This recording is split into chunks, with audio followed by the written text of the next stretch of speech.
Alright guys, what's going on? I'm gonna do my ride along review for Spider-Man Across the Spiderverse since I'm stuck at traffic, and I kinda got my phone kinda propped up here, so just work with me. My original phone holder broke on me, so and I never got it replaced. So this is gonna be a very guerrilla style ride along review.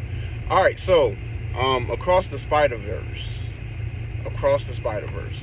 What can I say besides it's a fantastic movie. It's everything that I expected it to be, and it's not in the same way.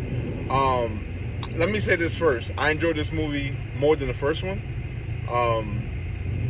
I think everybody hyped up the first one, so when I finally saw it, it didn't hit me the same way everybody was hyping it up. So I just still enjoyed the first one, like very much so. But they was touting it as like the best Spider-Man movie. I was like, I don't know about that.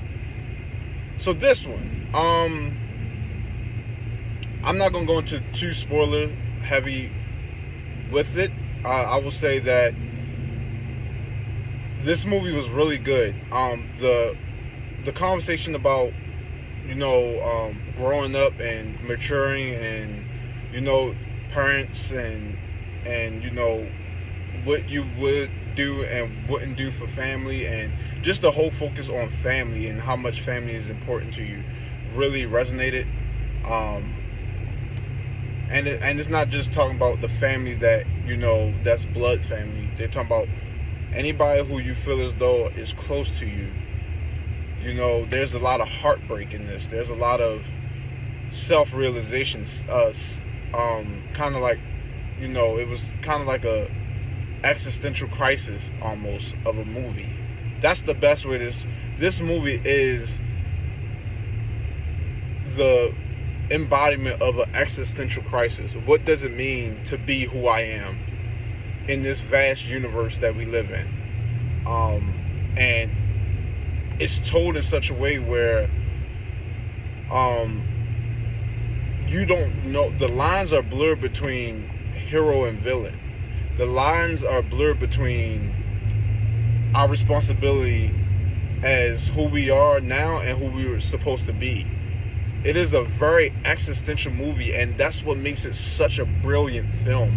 It is such an enjoyable movie just off of the fact that if you dive deeper into it, you realize that this is only part one, and the next one, who knows what can happen. But the existential crisis of this film that it brings into question is why I really enjoyed this movie. And it's funny. It's such a funny film. Like, it's really funny. I had multiple laughs, and the animation style, oh my god, the animation it's amazing. The animation changes between different worlds. Like, they really made you respect the art style that comes with these worlds and that comes with this film.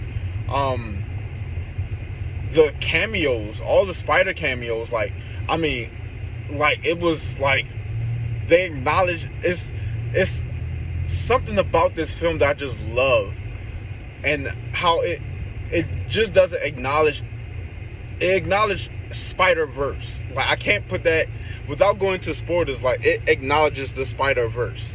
So everything you think about the Spider-Verse, it acknowledges it. It exists. It's a thing. There's everything that you think could happen. Everything that you think exists in the Spider-Verse. It exists.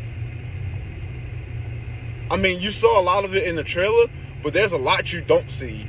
And it's like, all of that exists. And Beyond the Spider-Verse, which is the sequel, or the third film, supposedly the final film, it's going to explore even more of the Spider-Verse. But like, just in this film alone, the Spider-Verse is real, people, and this is the most physical embodiment of the Spider-Verse, and I loved every second of it. I'm not going to go in this territory on what Spider-Men show up. Just know that this movie is so worth the time invested. And I know this movie clock said like 2 hours and 25 minutes or 2 hours and 23 minutes. Yo, By the time this movie ends, I was like, is there not more? Is this how it ends? This is the end?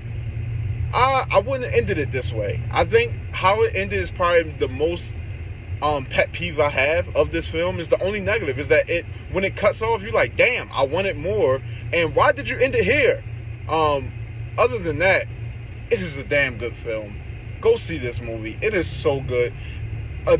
Another slight pet peeve I have is that the sound editing was kind of off to me. Like, there's times where it should be dialogue and you should be able to hear the dialogue and the sound is too loud. Like, and it's not like the sound in the theater, it's the sound in the movie. It's like when we're trying to hear dialogue between characters, I can't hear them because they want to play this sound bite or this music above the dialogue, or they try to blend it. Somebody did not blend the dialogue to the sound properly. They fixed it later on in the movie, but at the beginning, the sound bites and the sound effects, not even the sound effects, just the song itself that they put in the scene was too loud for the dialogue. And I was like, whoever supposed to mix the sound did horrible at the beginning and then fix themselves by the time the middle and the eventual conclusion of this film. So that's the other problem I had with it. Overall, damn good movie. I'm talking like really fucking good. Like,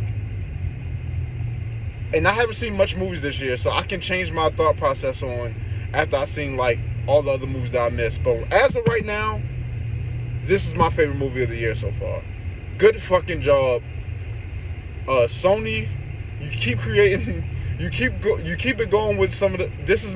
It seems like Spider-Man is always going to be some of my favorite movies of the year, and this is right now my favorite movie of the year. I could go see this again. So any of my friends who haven't seen it, who lives in my area, let me know.